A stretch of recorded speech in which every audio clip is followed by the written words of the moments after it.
Bon, rapidement, c'est improvisé encore une fois, alors excusez-moi, il n'y a pas le maquillage et tout, comme habituellement, mais là, avec le dernier article que j'ai fait sur la sécurité personnelle et puis les agressions au couteau, j'ai eu beaucoup de retours. Alors déjà, je vous remercie parce que mon article en une journée a été lu, je crois, presque 1000 fois. Donc ça me fait beaucoup plaisir. Et en plus, il y a eu beaucoup d'échanges avec énormément de professionnels de la sécurité, des militaires, enfin j'ai eu un peu des gendarmes, des policiers, et qui m'ont finalement tous confirmé que j'étais dans le vrai sur les agressions au couteau. Alors, pour faire très simple et pour ceux qui sont encore dubitatifs par rapport à ça. Donc déjà, vous avez vu mon agresseur Coco, un de mes coachs de la salle de MMA de Rennes. Il a la bonne tête de l'agresseur, il est là. Méfiez-vous des gars avec les barbes, ouais, c'est très, très dangereux. Alors, ce que je vais vous dire, c'est qu'il est très joueur en plus. Hein. Je voulais marquer, c'est pas de moi, ce sont des chiffres, c'est la réalité. 80% des agressions au couteau, déjà l'agressé n'a pas vu le couteau partir. Ça veut dire qu'il est caché quelque part. Vous avez vu dans un autre article, je vous avais donné l'identité des individus, une capuche. Pourquoi est-ce qu'ils mettent des capuches? C'est pas bête, hein. C'est-à-dire que quand il y a des caméras, tête baissée, on a du mal à voir leur regard. C'est-à-dire qu'on ne sait pas quand il y a des caméras, et même pour l'identifier, c'est plus difficile pour moi quand il y a des capuches. C'est-à-dire qu'on ne voit pas la couleur des cheveux, on voit mal les yeux, on ne voit pas ce qu'ils nous regardent. Mais la chose essentielle, c'est que le couteau sera de toute façon caché sur lui. Soit dans une poche, soit à l'intérieur, soit à l'arrière, mais réellement, on ne verra pas le couteau partir.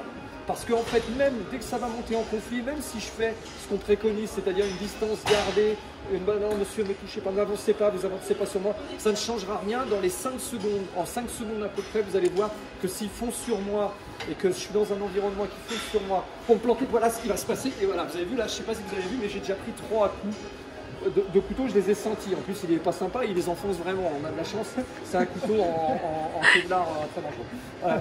Mais tout ça pour vous dire que d'essayer, recache-le, Coco, vas-y, il est content. Il adore, il peut me mettre des coups de couteau, il est content. Il peut me venger. C'est-à-dire que c'est extrêmement difficile, voire impossible dans la réalité, quand le couteau sort, de réussir à, vas-y, fais-le-moi, de réussir. Voilà, vous avez vu ce qu'il est en train de faire, même si je le bloque, en fait, ça va très très vite. Et que je vais me prendre des coups, alors peut-être que je vais en prendre 3 et qu'il n'y en aura qu'un seul dangereux ou vital, mais à un moment donné, je ne le verrai pas venir. Et que, en plus, bah, c'est même une agression plus ou moins préparée parce que je le vois et j'essaie malgré tout de le contenir. Mais vous croyez vraiment que je vais réussir à contrôler son bras au ralenti? Ça, contrôler parce que je sais que c'est ce qu'il va me faire, boum, boum, et d'avancer, ça oui, dans les parties, ok. Mais dès que ce n'est plus simulé ou orchestré comme à l'entraînement, ça ne marche pas comme ça. Le couteau va trop vite et en plus est mis à plusieurs reprises.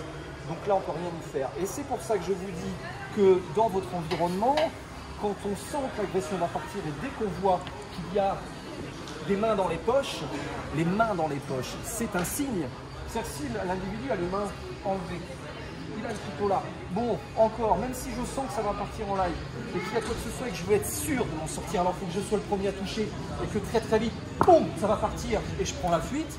Mais dès que je vois qu'il y a une main dans la poche, dès que je vois... Ça va, dès que je vois qu'il met une main dans la poche et que si je suis tout seul à intervenir, parce que quand on est plusieurs, quand il y a plusieurs agences, des portiers de discothèque, des agents de sécu, évidemment si j'ai quelqu'un qui se présente là, tiens viens ici, au hasard, il y en a un qui arrive super, c'est un gars de la salle, il n'était même pas prévu, le pauvre il arrive, il est en train de se recoiffer en 2 secondes, vous voyez comme ça changera. On imagine que c'est lui qui est devant l'action et qui est dans l'intervention et qui essaye de contrôler. Si moi je suis un des agents et que je passe, au moment où je vois, enlève ta main, je suis ici, j'attends puisque j'ai celui qui va négocier avec l'agresseur peut-être.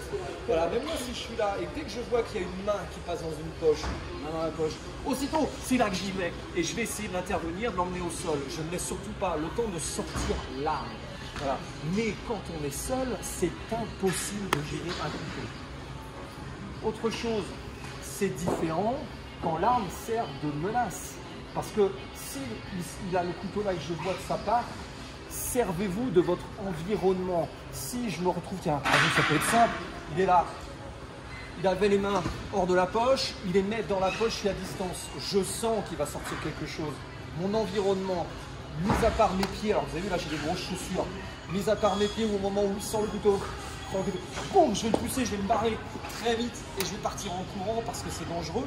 Je me sers de mon environnement. Un couteau sort et au moment où le couteau sort, c'est là que je vais avoir mon environnement. C'est-à-dire que c'est plus mon corps qui va venir contrôler l'individu, mais c'est l'espace et ce que j'y trouve dans l'espace. Vous voyez ça? C'est vraiment ça, j'ai ce besoin de contrôler quelqu'un, ou au moins de le repousser le temps de prendre la fuite. C'est l'environnement qui va m'aider, mais surtout pas mon corps, parce que mon corps, c'est sûr que je vais prendre des coups de couteau. C'est évidemment différent quand on imagine je suis là et puis il m'attaque par derrière, par exemple, et le couteau va servir de menace. D'accord? Là, effectivement, ça ne devient plus du tout le même jeu, et que prendre la fuite, alors on dit prendre la fuite, bah oui, mais prendre la fuite, je suis accroché et je suis contrôlé. Alors, la seule chose que je vais pouvoir vous préconiser, c'est contrôler l'arme peut-être, mais ne commencez pas à rentrer dans des choses farfelues qu'on voit fréquemment sur des vidéos d'internet, où on voit des gars capables de faire ça, se reculer, ça me fait rire, ça me fait rire. Parce qu'il n'aime pas qu'on tripote, hein, vous avez remarqué.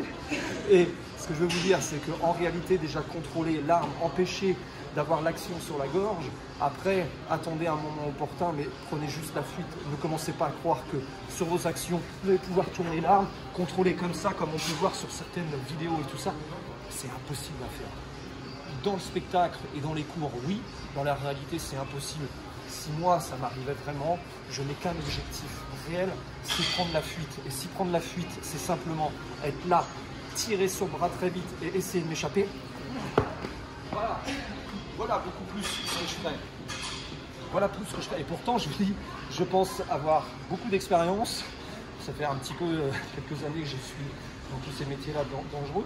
Mais en même temps, je ne prendrai pas les risques de me battre avec un gars, même si techniquement, je sais balancer mes poings, mes pieds, les mettre à la tête, des coups de poing. Ça, je ne gagne pas. Je vous le dis, je ne gagne pas. C'est impossible. Donc, je m'en vais. C'est aussi simple que ça. J'espère que vous aurez compris. Coco, t'as compris ou quoi? Très bien.